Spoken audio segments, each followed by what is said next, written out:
किताबों में मेरे सुनत ने लिखा कि एक दरबार पर एक फकीर बैठा हुआ था।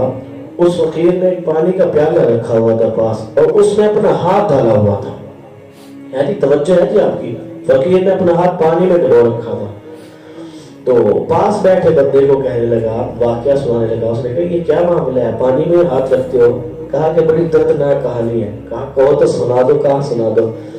कहा कोई जमाना था, मैं बड़ा अमीर आदमी था और मेरी किराने की दुकान हुआ करती थी।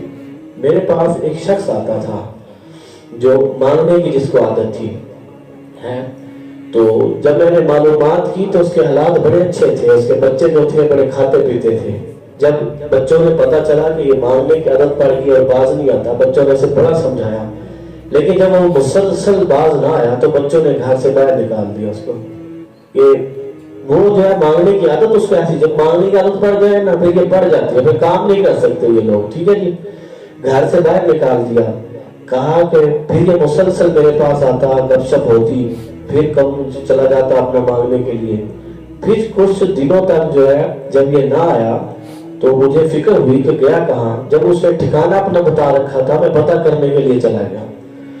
जब मैं पता करने गया तो आखिरी सांसों में था और जिंदगी की आखिरी सांसें गिन रहा था। मुझे आता देख कर कहने लगा, मुझे तुम्हारा इंतजार था, मुझे पता था तुम जरूर आओगे।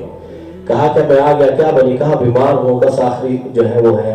कहा आखिरी मेरी ख्वाहिश है अगर तुम कर दो तो। कहा हुक्म करो, क्या करूँ? उसने चटाई उठाई जिसके ऊपर बैठ चितड़े वगैरह गंद मन जो इकट्ठा किया, जब वो उठाई तो पैसों का ढेर था, पूरा थैला जिसे भरा हुआ कहते हैं वो था उस फकीर के पास, है जी।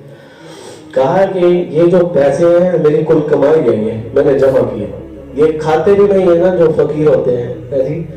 तो जब मैं मर जाऊं ना मेरी कब्र में रख देना। लोग तो कहते हैं ना कब्र में मार नहीं जाता, ऐसे लोग होते हैं जो कब्र में भी साथ लेकर के जाते हैं।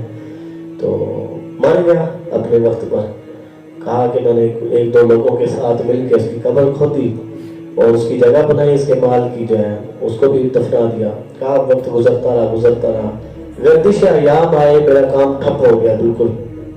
अब जो है मैं पाई से जो है वो तरसने लगा। फिर किसी वक्त जो है मेरे जहन में अचानक ख्याल आया कि मैं कितना बेवकूफ हूँ, मैं पैसे भी डाल आया उसके साथ ही। अब उसको क्या जरूरत थी पैसों की, मैं जिंदा हूँ, मुझे तो जरूरत भी हो सकती है, उसको क्या थी जरूरत। कहा कि मेरी नीयत खराब हुई, मैं अकेला वहां पे गया, उसकी कब्र पे पहुंचा, उसकी कब्र खुदाई करके जैसे ही मैंने हाथ डाला उस थैले पर, जो वो थैला था उसमें ऐसा जला मेरा हाथ। फिर मैं दुनिया फिर लिया हूँ, मैंने जहां चाहा इलाज करवा लिया, लेकिन इससे जो जलने की वो झुलसने की जो तकलीफ है वो नहीं जाती है।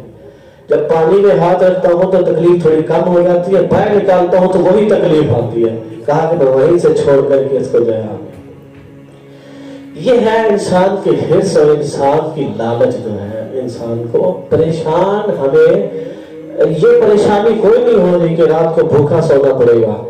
ये परेशानी होती तो सिर्फ ऐसे शख्स को होती जिसको खाने के लाले पड़े हुए हैं। आज का अमीर बंदा भी दौलत की वजह से क्यों परेशान है? ये हिर्स की वजह से परेशानी है, ये माल कम हो जाने की वजह से परेशानी है। माल ने बड़े बड़ों को जो है वो परेशान कर रखा है आज के दौर में, और माल की वजह से हम परेशान हैं। माल ऐसी चीज है, ये ऐसा कूड़ा, ये भरता ही नहीं है, इसकी कोई हद ही नहीं है। जितना मर्जी जमा कर लो इंसान का दिल भरता ही नहीं इससे। ये परेशानी का घर है, ये परेशान करके रखता है, ठीक है जी। तो इसके चक्रों में नहीं पड़ना चाहिए, अल्लाह की याद से दिल लगा लेना चाहिए। ये अमीरी है, असली अमीरी।